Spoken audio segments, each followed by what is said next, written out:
মুমিন যারা, ইমানদার যারা বিপদে যখন পড়বে খাজা বাবার নাম নিবে না, ঠিক কিনা বলেন?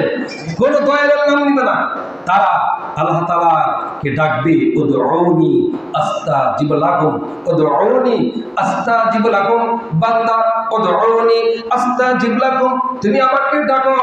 কোন বান্দা যখন একবার ডাক দিবে আল্লাহ, বলেন ওয়াজ বুঝাইতে পারি না, বলেন আল্লাহ। আরে মেয়ের মুখ খুলে না, আল্লাহ। আমি কিন্তু এখানে হাজার মানুষ মনে করতেছি, আপনারা যে কিছু মনে না, হাজার মানুষ মনে না করলে আমি ওয়াজ করতে পারবো না, ঠিক কিনা বলেন? তা আপনাদের ওরকম উৎসাহ থাকতে হবে, বলেন আল্লাহ। আল্লাহ পাক বলেন, কোন কোন বান্দা, কোন বান্দি মনের মনি কোঠার থেকে যখন একবার ডাক দেয় আল্লাহ, তখন আমি ৭০ বার ডাকে সারা দিয়ে বলি, বান্দা কি চাও আমি হাজির। সুবহানাল্লাহ। বান্দা যখন একবার ডাক দেয়, বলেন কয়বার? মনে মনি কোঠার থেকে ডাকের মতো ১০০০ বার ডাকার প্রয়োজন নাই। ডাকের মতো মনের মনি কোঠার থেকে যখন কোন বান্দা মন থেকে ফ্রেশ হয়ে যখন ডাক দিবে আল্লাহ, তখন আল্লাহ তাআলা বলে, ওই বান্দার বিপদ থেকে, মুসিবত থেকে আমি বাঁচাইয়া দিই। সুবহানাল্লাহ। তখন প্রেসিডেন্ট জামান নাস শহীদকে আবার বের করা হলো। শহীদ সাইয়্যিদ কুতুব রাহিমাহুল্লাহকে বলল, তুমি এখন কি আমার কাছে ক্ষমা চাইবা না? যদি ক্ষমা না চাও তাহলে তোমাকে ফাঁসির কাস্টে ঝোলাবো। শহীদ সাইয়্যিদ বললেন, প্রেসিডেন্ট জামান নাস, আপনি একটা কথা মনে রাখবেন, এই ফাঁসি যদি আমার জন্য নির্ধারিত থাকে, কি থাকে? বলেন সবাই বলেন, এই ফাঁসি যদি আমার জন্য নির্ধারিত থাকে তাহলে ফাঁসির কাস্টে থেকে কেউ আমাকে বাঁচাইতে পারবে না। সুবহানাল্লাহ। আর ফাঁসি যদি আমার জন্য নির্ধারিত না থাকে, বলেন কি না থাকে? নির্ধারিত যদি, আপনার ওয়াজ বুঝতেছেন? যদি ফাঁসি যদি আমার জন্য নির্ধারিত না থাকে তাহলে প্রেসিডেন্ট জামান নাস, আপনি সহ তাম পৃথিবীর সমস্ত লোক চেষ্টা করলেও আমাকে ফাঁসিতে ঝুলাইতে পারবে না। আল্লাহু আকবার। আমাকে ফাঁসিতে ঝুলাইতে পারবে না, এই ইয়াকিন বিশ্বাস আপনার অন্তরের মধ্যে থাকতে হবে। সুবহানাল্লাহ। আমার ভাইরা, শেষ একটা কথা বলি, এটা হলো ঈমান বিল্লাহ। এটা হলো কি?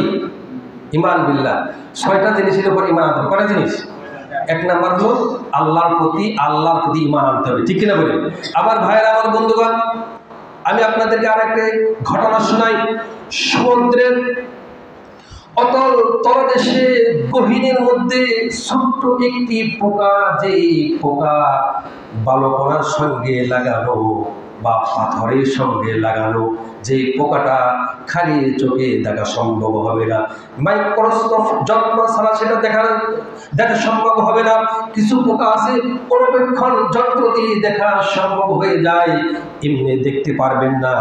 আল্লাহ তাআলা বলছেন, সমুদ্রের গহীন তলদেশের মধ্যে একটা ছোট্ট একটি পোকা বালকণার সঙ্গে লাগানো বা পাথরের সঙ্গে লাগানো, সেই পোকা যদি ক্ষুধার যন্ত্রণায়, বলে কিসের যন্ত্রণায়?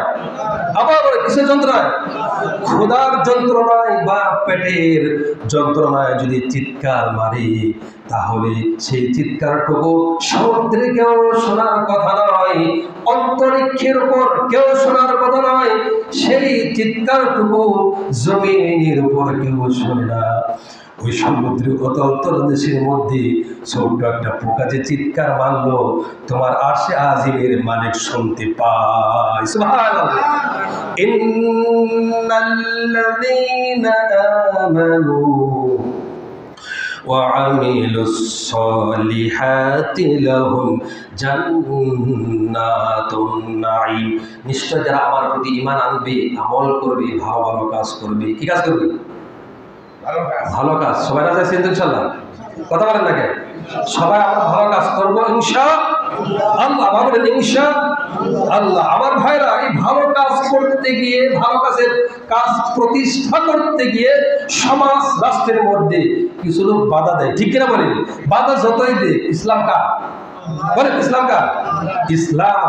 ইসলামের গতিতে থাকবে। সোলের মধ্যে কোনো মধ্যে বোল ডুবিয়া সোল ডুবিয়া তুমি শেষ হয়ে যাবে। ইসলাম ইসলামের গতিতে চলবে। ঠিক কিনা বলে ভাইরা? আমার ভাইরা এখন আমার মনে পড়ে গেল বিশ্ব কবি সম্রাট আল্লামা ইকবাল রাহিমাহুল্লাহর কথা। নাম শুনছেন কি আপনারা? আল্লামা ইকবাল। বলেন আল্লামা ইকবাল রাহিমাহুল্লাহ। আল্লাহ পাক তার কবরটাকে জান্নাতের বাগান বানিয়ে দেন। বলেন আমিন। আমার ভাইরা কবি সম্রাট আল্লামা ইকবাল বলেন বাতিল সে দবনে ওয়ালে আইয়াসমানি হাম,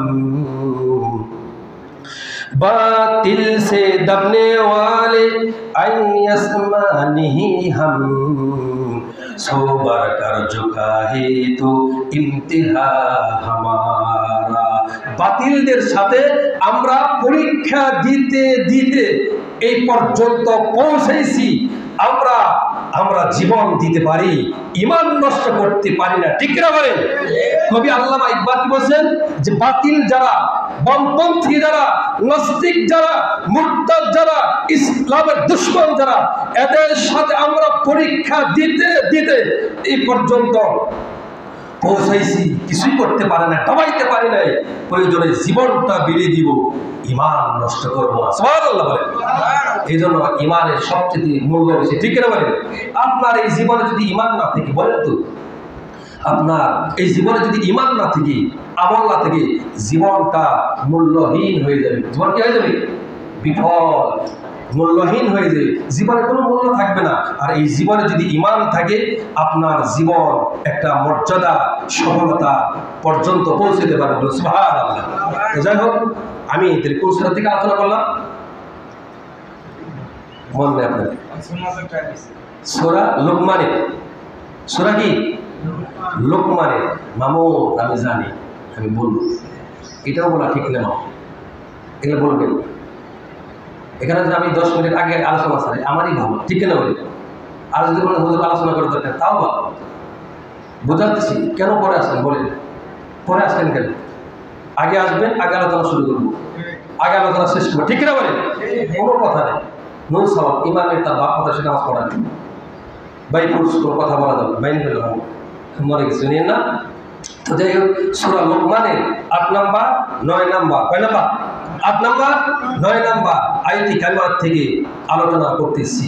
হ্যাঁ, ছিলাম যে ঈমানের গুরুত্ব এবং ফজিলত। ইন্নাল্লাযীনা আমানু ওয়া আমিলুস সালিহাতি লাহুম জান্নাতুন নাঈম। নিশ্চয় যারা আমার প্রতি ঈমান আনবে, আমল করবে, নেক কাজ করবে, ভালো ভালো কাজ করবে, তাদেরকে জান্নাত দেব। সুবহানাল্লাহ। আমার ভাইরা, সত্য কথা বললেই কিছু লোকের এনার্জি উঠবে। ঠিক কিনা বলি? শুধু এই সমাজে না, আমি বেশ বছর ধরে ইমামতি করি, বেশ বছর। শরীয়ত, মারিফত, হকিকত, তরিকত সালার ভিতরে বলে থুয়ে দিছি, সব থুয়ে দিছি। কিন্তু ইমানদার যারা, তারা কখনো আল্লাহ ছাড়া কাউকে পরোয়া করে না। ঠিক কিনা বলতে পারে?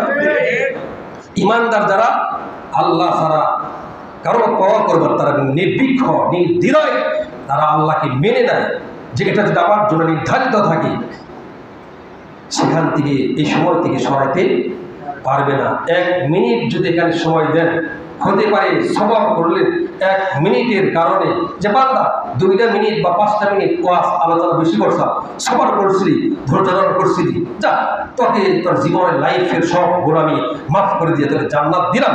সুবহানাল্লাহ। আচ্ছা বলেন, এটা পারে কিনা? আল্লাহ বলেন পারে কিনা?